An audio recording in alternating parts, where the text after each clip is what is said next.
आपने किस विश्वविद्यालय के अभिनय विभाग से स्नातक की उपाधि प्राप्त की? चुंगान हान यान। वो किस बारे में बात कर रही है? खैर, वुजिन तुरंत चिल्लाकर कहना चाहता था कि वह उसका प्रशंसक है, लेकिन अभी हुई घटना की शर्मिंदगी के कारण उसे अपना संयम बनाए रखना पड़ा।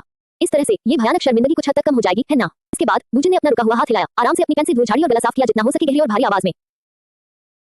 थोड़ा सख्त दिखना ठीक है। ऐसा करते समय वुजिन की आवाज आश्चर्यजनक रूप से धीमी थी।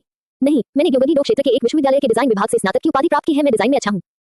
पागलपन। अपने अंत में मैं डिजाइन में अच्छा हूँ। क्यों जोड़ा? उसे अपनी गलती का एहसास हो गया था, लेकिन वुजिन ने अपना चेहरा स्थिर रखा। मजेदार बात यह है, डिजाइन विभाग। सामने बैठी शीर्ष अभिनेत्री होंग हे येओन समेत तीनों के चेहरे सिकुड़ गए। इसका कारण स्पष्ट नहीं था, लेकिन यह निश्चित था कि वे आश्चर्यचकित थे। तो फिर आपने अभिनय कहाँ से सीखा? अभिनय तो बिल्कुल भी नहीं। यह एक ऐसा क्षेत्र था जिसमें वुजिन की कभी दिलचस्पी नहीं थी, लेकिन उसने किसी तरह सवाल को टाल दिया क्योंकि वह जल्दी से भाग जाना चाहता था। मैंने खुद से सीखा, धीरे धीरे, सप्ताहांत में। क्या? इससे वुजिन का आत्मविश्वास और भी बढ़ गया। उसे खुद इस बात का एहसास नहीं था। जल्द ही। इसलिए सीधी मेज के बीचों बीच बैठे दाढ़ी वाले 50 वर्षीय व्यक्ति ने अपनी आंखें चौड़ी कर ली और एक प्रश्न पूछा। तुमने अभी ये कैसे किया? ये तुम्हारा पहला प्रयास था, है ना? लेकिन तुमने स्क्रिप्ट पर सिर्फ एक नजर डालकर ये कैसे कर दिया? अभी चुप रहो, मेरी शर्मिंदगी को और मत बढ़ाओ। वुजिन, जो धीरे धीरे भागने की तैयारी कर रहा था, जवाब देने से पहले एक बार पीछे मुड़ा। जाहिर है, इस बार भी उसे शांत और गंभीर बने रहना था। ये खास मुश्किल नहीं था। वुजिन ने जवाब देना समाप्त किया और अपने सामने खड़े तीनों को स्पष्ट ढंग से अभिवादन किया, मानो वह अलविदा कह रहा हो। तो ठीक है।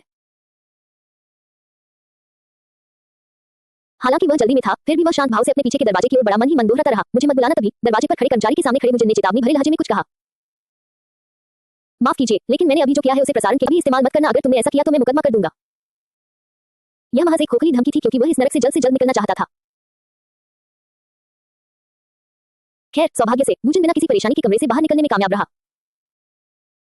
अभी भी कुछ प्रतिभागी बाहर इंतजार कर रहे थे।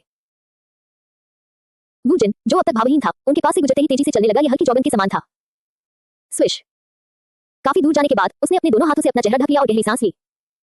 धिक्कार है, ये तो बहुत शर्मनाक था। इसी बीच वुजिन उसी कमरे में वापस आ गया जहां से वह अभी निकला था।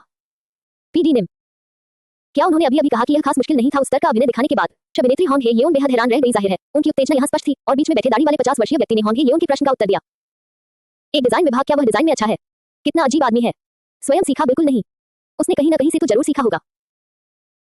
भले ही उसने सब कुछ खुद ही सीखा हो, भले ही यह सच हो, वह अभिनय विभाग से नहीं है और उसका मुख्य काम डिजाइन है। क्या आपको लगता है कि वह अभिनय को साथ-साथ सीखकर आसानी से यह काम कर सकता है?